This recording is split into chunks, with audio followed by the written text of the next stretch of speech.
Dropping into East Tiger here, East Summit. This part's always so rowdy through here, it's just kind of fun. So I've wanted to try a quote-unquote short travel trail bike for a while. This is 130 millimeters rear travel and 140 front. I think I always had my eye on us down a Transition Smuggler, but oh boy, gotta concentrate on this part. These roots are deadly right here. Let's see. Just floats over them. I wanted to try this size of bike for a while because when I do my solo rides, I like to take it a little easy. I don't need to always put miles on my Sentinel, so this was a hell of a deal. And boy, the awards that this thing gets. Like Vital MTB's Bike of the Year. What I wasn't expecting is how this thing rips downhill. It's so playful.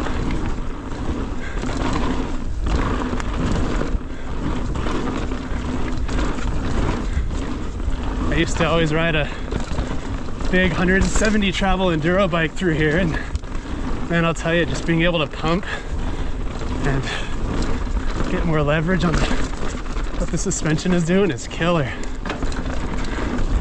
So I'm kind of switched to sort of riding something like this and my Transition Sentinel, which is technically one of the most burly all mountain bikes you can get. Rock garden.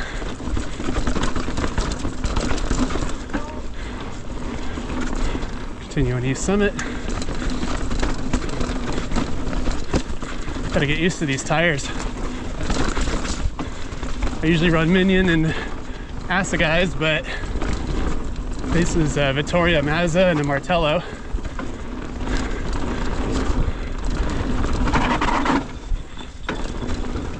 That was random.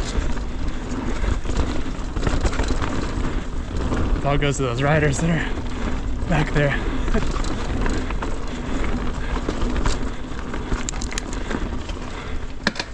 Whoops. This has an FX drivetrain, but I'm going to be getting rid of my Specialized Enduro and I'm going to put the XO1 stuff from that on this. So I just bought the sort of the bare bike because I'm pretty much a fork and a shock away component wise from this thing being right up there with the top spec A1.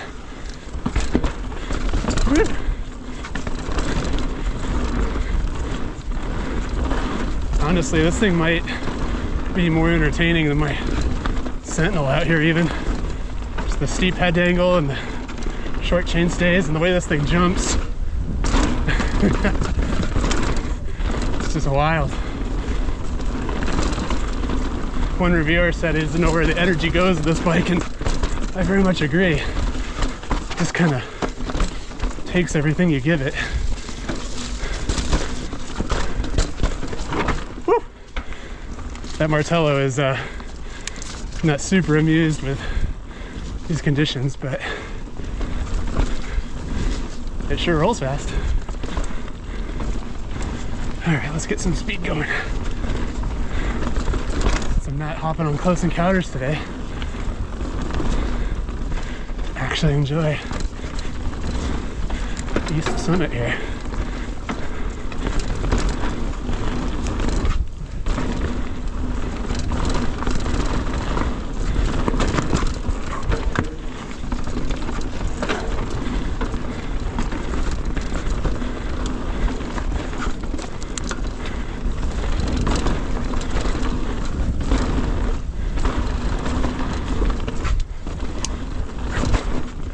This is such a cool trail. Such an underrated blue in the area.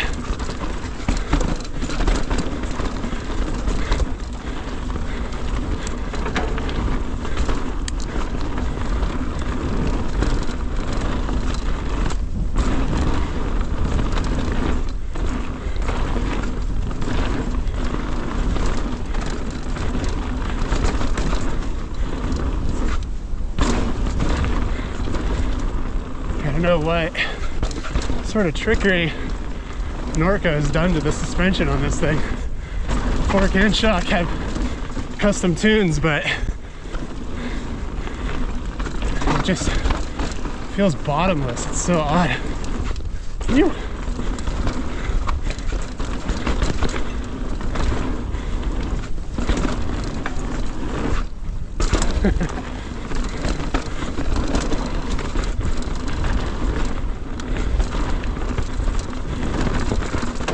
I knew that cable rattle was going to come back eventually.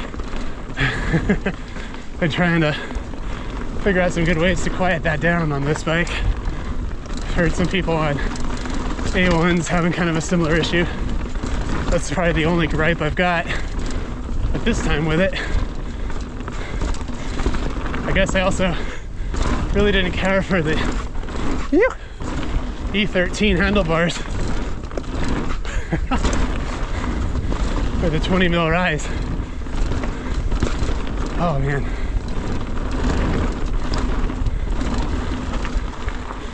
The grips were as hard as granite that came with it, so and some PNW grips. There's a double in there somewhere, but I can't find it. Alright. Some quiet trail time, I promise.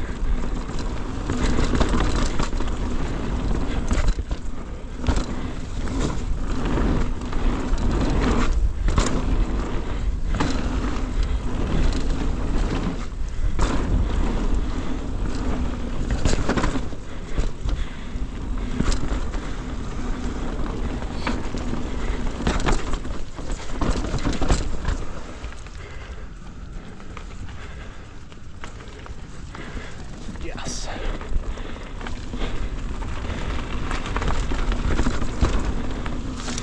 Chill time. All right, now we are on to side hustle. And I gotta say, there's just something so amusing to me about riding an inexpensive bike. I picked this thing up for $1,400 on Jensen, and everybody talks about these $5,000, $6,000, $7,000 bikes, even just to get started, and you can have a lot of fun still on something that's more in the mid-price range, especially if you're looking to get started, or in my case, this is a second bike, and it's just for having fun. Like that. Whoa, they built these up. That jump got a lot bigger.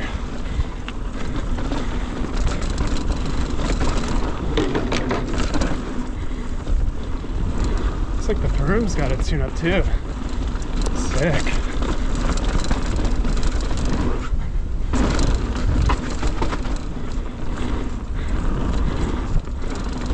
These Tektro Orions are really coming into their own, honestly. Even with only a 180 front rotor, they actually work really nice. They feel very similar to my TRPs.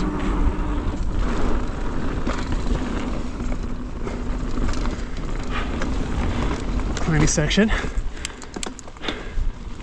Something Norco does really well with this, so it's very ready to go out of the box.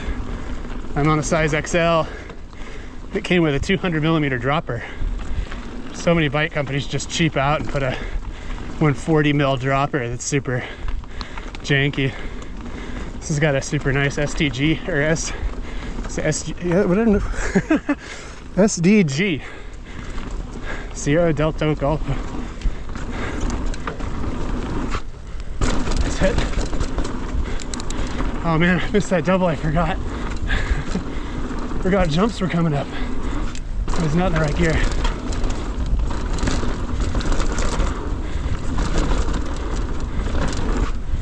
People were saying it's brake bumpy. Sure is. Oh. Woo! This bike jumps. Loves jumps.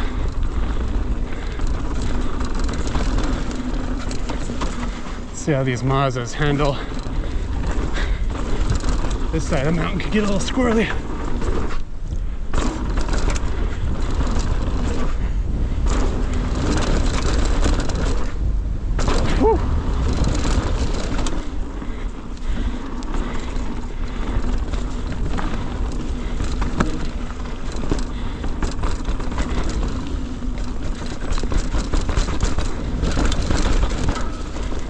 this part of the mountain is a brake and tire test.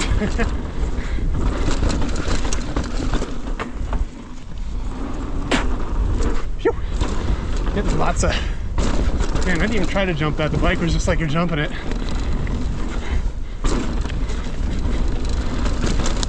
I keep getting lots of mud though from these Vittoria tires.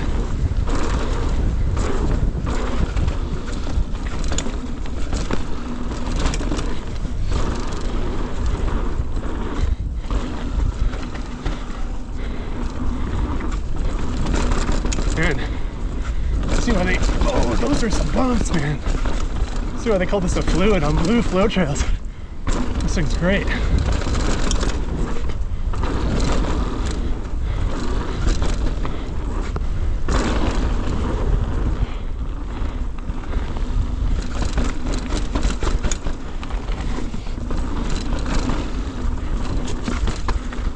Here is kind of where I take a little rest. I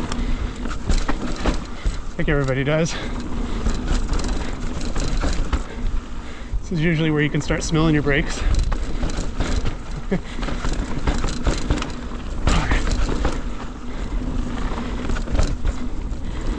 And chill spot.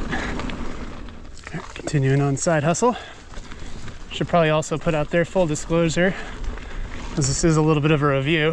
Norco did not send me this bike, nor did Jensen USA provide it for a review unit. I bought this with my own money. I'm glad I did. I like having it in the fleet.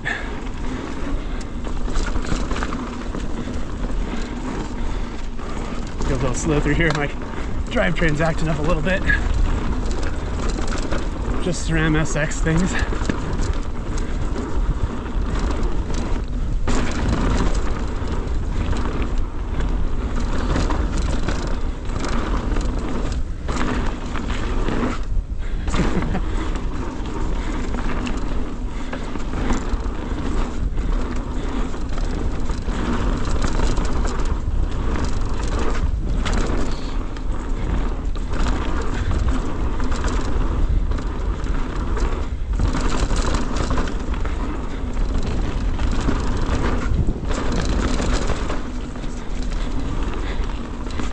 Never know if through this section if I want to chill or if I just want to go mock chicken through it. Let's see. Now we're going to get into some jumps and drops.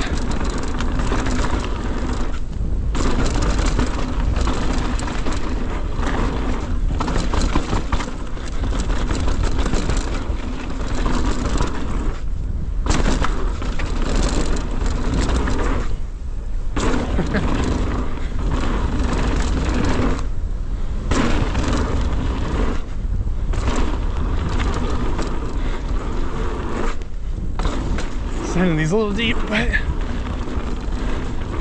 it's too much fun. Missed that little step in a little. Oh yeah.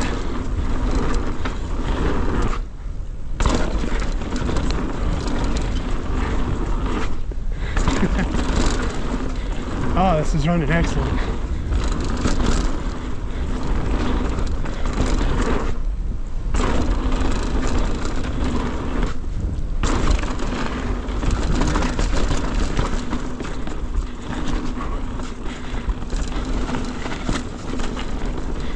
Oh, beautiful day out in the trails. It was cloudy and foggy this morning, and on the climb up it just turned gorgeous. Beautiful P&W riding. Late fall. Just about to hit October. And now to climb. Well, thanks for checking out this little review. My footage of riding East Tiger Summit Trail to, I always want to call it Flow State, but that's at Raging River, to Side Hustle. Should point out this bike is actually super neutral to climb, especially with these higher rise bars I threw on here. So try checking out your local Norco dealer. Thanks for watching. Catch you on the next ride.